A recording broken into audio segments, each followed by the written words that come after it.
Thank you. Thank you.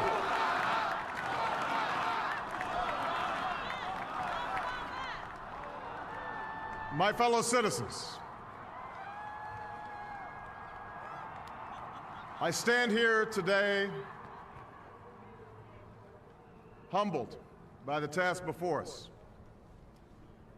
grateful for the trust you have bestowed, mindful of the sacrifices borne by our ancestors. I thank President Bush for his service to our nation.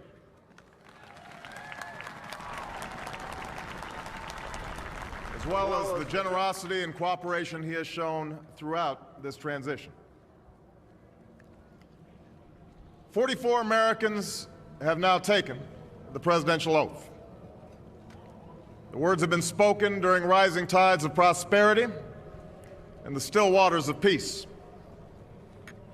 Yet, every so often, the oath is taken amidst gathering clouds and raging storms. At these moments, America has carried on not simply because of the skill or vision of those in high office, but because we, the people, have remained faithful to the ideals of our forebears and true to our founding documents. So it has been, so it must be with this generation of Americans. That we are in the midst of crisis is now well understood. Our nation is at war against a far-reaching network of violence and hatred. Our economy is badly weakened, a consequence of greed and irresponsibility on the part of some, but also our collective failure to make hard choices and prepare the nation for a new age. Homes have been lost, jobs shed, businesses shuttered.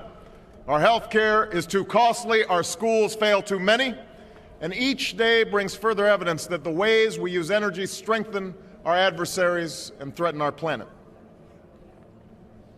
These are the indicators of crisis, subject to data and statistics. Less measurable, but no less profound, is a sapping of confidence across our land. A nagging fear that America's decline is inevitable, that the next generation must lower its sights. Today, I say to you that the challenges we face are real. They are serious and they are many. They will not be met easily or in a short span of time. But know this, America, they will be met.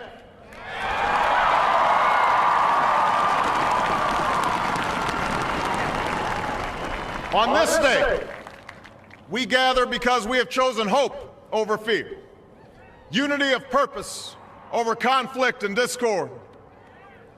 On this day, we come to proclaim an end to the petty grievances and false promises, the recriminations and worn-out dogmas that for far too long have strangled our politics.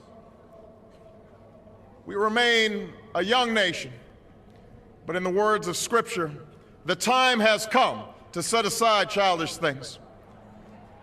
The time has come to reaffirm our enduring spirit, to choose our better history, to carry forward that precious gift, that noble idea passed on from generation to generation, the God-given promise that all are equal, all are free, and all deserve a chance to pursue their full measure of happiness.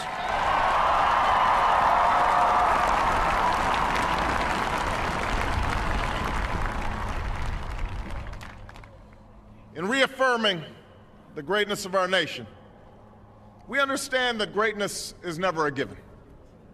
It must be earned. Our journey has never been one of shortcuts or settling for less. It has not been the path for the faint-hearted, for those who prefer leisure over work or seek only the pleasures of riches and fame. Rather, it has been the risk-takers, the doers, the makers of things, some celebrated, but more often men and women obscure in their labor, who have carried us up the long, rugged path towards prosperity and freedom. For us, they packed up their few worldly possessions and traveled across oceans in search of a new life.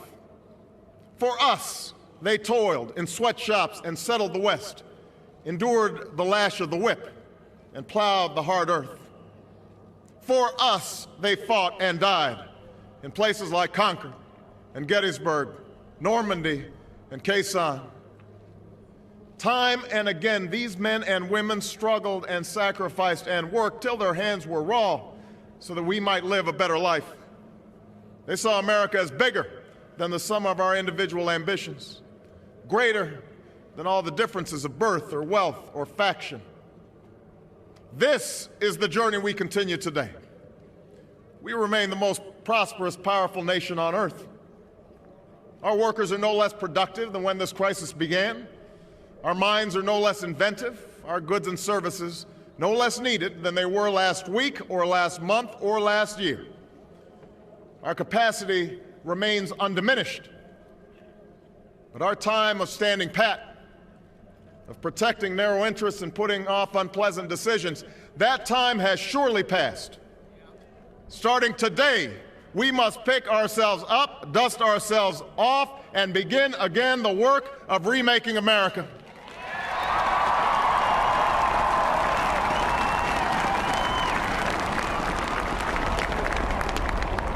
For everywhere we look, there is work to be done. The state of our economy calls for action, bold and swift, and we will act, not only to create new jobs, but to lay a new foundation for growth. We will build the roads and bridges, the electric grids and digital lines that feed our commerce and bind us together. We will restore science to its rightful place and wield technology's wonders to raise healthcare's quality and lower its cost. We will harness the sun and the winds and the soil to fuel our cars and run our factories, and we will transform our schools and colleges and universities to meet the demands of a new age. All this we can do. All this we will do. Now, there are some who question the scale of our ambitions, who suggest that our system cannot tolerate too many big plans. Their memories are short, for they have forgotten what this country has already done, what free men and women can achieve when imagination is joined to common purpose and necessity to courage. What the cynics fail to understand is that the ground has shifted beneath them, that the stale political arguments that have consumed us for so long no longer apply. The question we ask today is not whether our government is too big or too small, but whether it works, whether it helps families find jobs at a decent wage, care they can afford, a retirement that is dignified. Where the answer is yes, we intend to move forward. Where the answer is no, programs will end.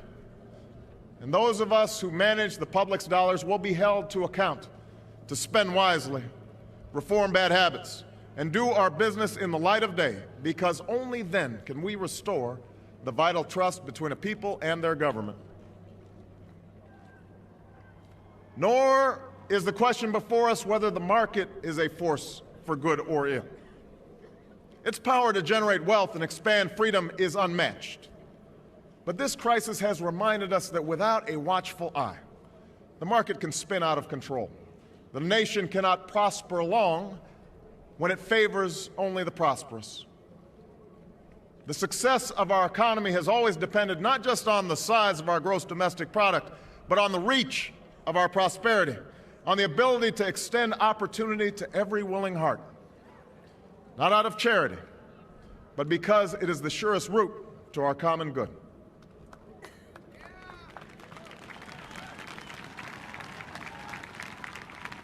As for our common defense, we reject as false the choice between our safety and our ideals.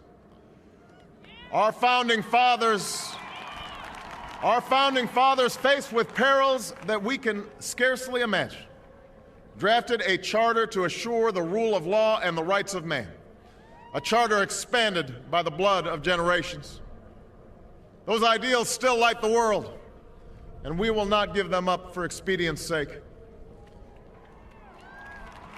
And so, to all the other peoples and governments who are watching today, from the grandest capitals to the small village where my father was born, Know that America is a friend of each nation and every man, woman, and child who seeks a future of peace and dignity, and we are ready to lead once more.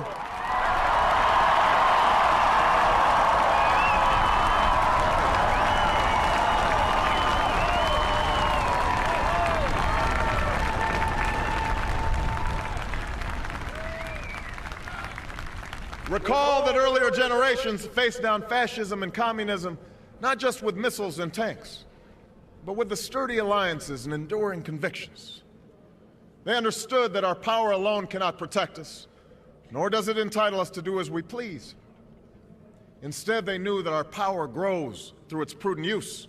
Our security emanates from the justness of our cause, the force of our example, the tempering qualities of humility and restraint. We are the keepers of this legacy. Guided by these principles once more, we can meet those new threats that demand even greater effort, even greater cooperation and understanding between nations. We will begin to responsibly leave Iraq to its people and forge a hard-earned peace in Afghanistan. With old friends and former foes, we will work tirelessly to lessen the nuclear threat and roll back the specter of a warming planet. We will not apologize for our way of life, nor will we waver in its defense. And for those who seek to advance their aims by inducing terror and slaughtering innocents, we say to you now that our spirit is stronger and cannot be broken. You cannot outlast us, and we will defeat you.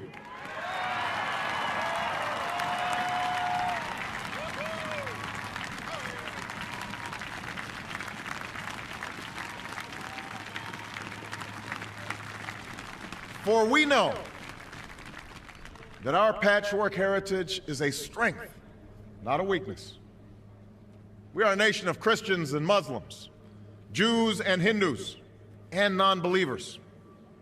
We are shaped by every language and culture, drawn from every end of this earth. And because we have tasted the bitter swill of civil war and segregation and emerged from that dark chapter stronger and more united, we cannot help but believe that the old hatreds shall someday pass, that the lines of tribes shall soon dissolve, that as the world grows smaller, our common humanity shall reveal itself, and that America must play its role in ushering in a new era of peace.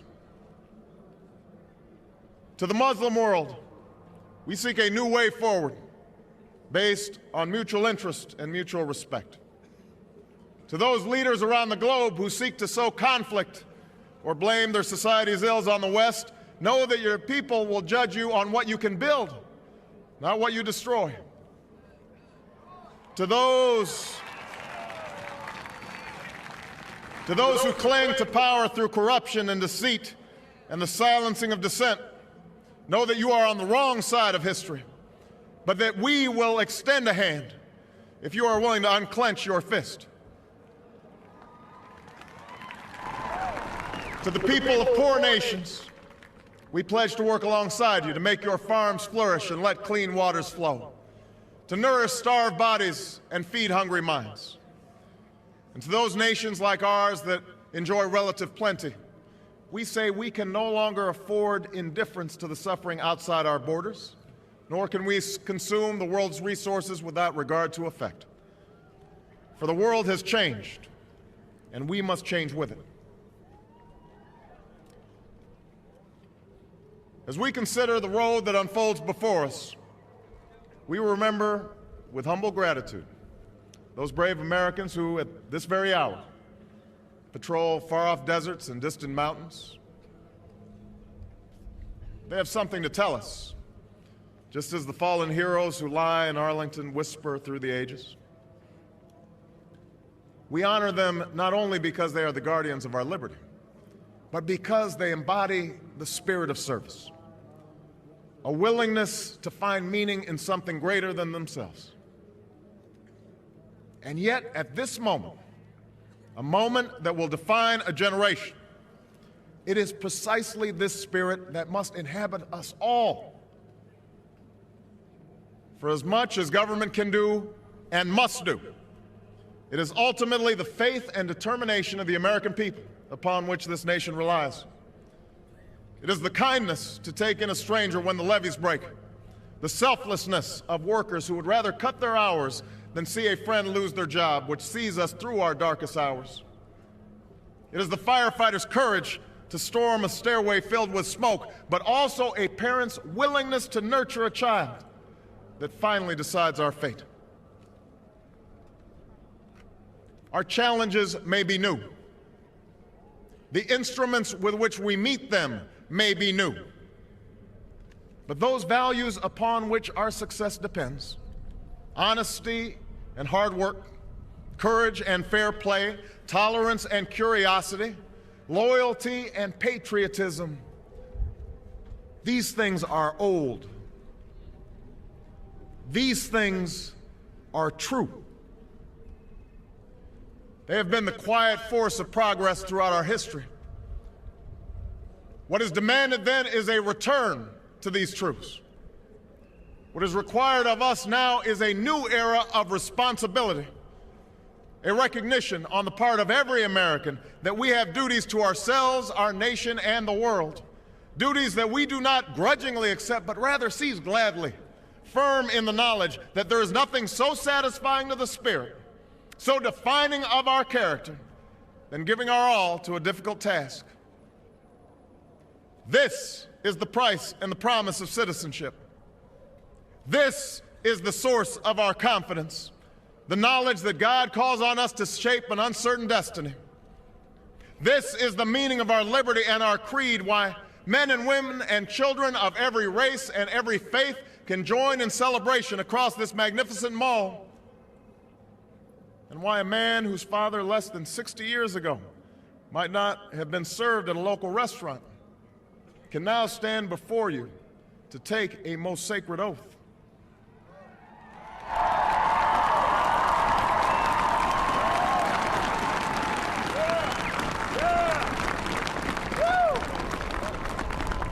So let us mark this day with remembrance of who we are and how far we have traveled.